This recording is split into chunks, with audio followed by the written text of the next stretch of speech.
வாதி உடையிறத வீடியோ எண்டில் பார்ப்போம். அதுக்கு முன்னாடி டிஎன் ரெஜினென்ட் ஒன்று அப்டேட் பண்ணியிருக்காங்க. அதை இப்போ பார்த்துருவோமா? அப்டேட் என்னன்னா, டிஎன் ரெஜினென்ட் வெப்சைட்டோட நியூ வெர்ஷன். இதுக்கு முன்னாடி நம்ம ஒரு வீடியோ போட்டிருப்போம், ஈஸி எப்படி டவுன்லோட் பண்ணுறதுன்னு. அது வந்து ஓல்டு வெர்ஷன். இப்போ நியூ வெர்ஷனில் கொஞ்சம் சேஞ்சஸ் பண்ணியிருக்காங்க. அது மட்டும் என்னன்னு நான் அப்டேட் பண்ணுறேன். இந்த வீடியோவை இப்போ நீங்கள் யூடியூப்பில் பார்க்குறீங்கன்னா வெப்சைட்டோட லிங்க் டிஸ்கிரிப்ஷனில் இருக்குது. இல்லை நீங்கள் இன்ஸ்டாவில் பார்க்குறீங்கன்னா கமெண்ட்ல லிங்க்னு டைப் பண்ணுங்க, நான் உங்க டிஎம்க்கு சென்ட் பண்றேன். இப்போ நான் கொடுத்துருக்கிற லிங்கை கிளிக் பண்ணீங்கன்னா இந்த பேஜ் ஓப்பன் ஆகும். அதில் கீழே ஸ்க்ரோல் பண்ணீங்கன்னா கட்டணமில்லா வில்லங்க சான்று அப்படின்னு ஒரு பாக்ஸ் இருக்கும். இதை கிளிக் பண்ணுங்க. இப்போ புதுசா ஓப்பன் ஆன பேஜ்ல புலையன் வாரியாக அப்படின்ற ஆப்ஷனை கிளிக் பண்ணுங்க.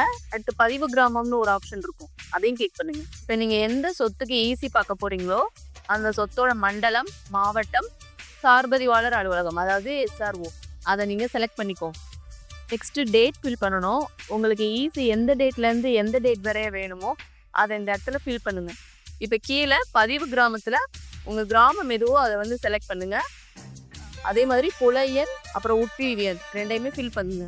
பட் உட்பிரிவியன் இல்லை அப்படின்னா அதை அப்படியே விட்டுருங்க. இப்போ சேர்க்க அப்படிங்கிற ஆப்ஷனை கிளிக் பண்ணுங்க. நீங்கள் சேர்க்க அப்படிங்கிறத கிளிக் பண்ணோன்னா உங்கள் கிராமம், புலையன், உட்பிரிவியன் எல்லாமே வந்துடும். அது கரெக்டானு ஃபஸ்ட்டு செக் பண்ணிக்கோங்க.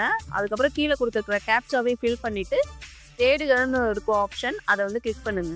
நீங்கள் கொடுத்த ஈஸி டேட் மேலே மென்ஷன் ஆகும். அதில் சரின்ற ஆப்ஷனை கிளிக் பண்ணுங்க. இப்போ புது பேஜ் ஒன்று ஓப்பன் ஆகும். அதில் திறக்க இயலா நிலை அப்படின்னு ஒரு ஆப்ஷன் இருக்கும் ரெட் கலரில். அதை கிளிக் பண்ணோன்னா உங்கள் ஈஸி டவுன்லோட் ஆயிரும். இந்த வீடியோவில் ஏதாவது டவுட் இருந்துச்சுன்னா கமெண்ட் பண்ணுங்கள். இந்த மாதிரி யூஸ்ஃபுல்லான தகவல்களுக்கு DLHF ஃபாலோ பண்ண மறந்துடாது.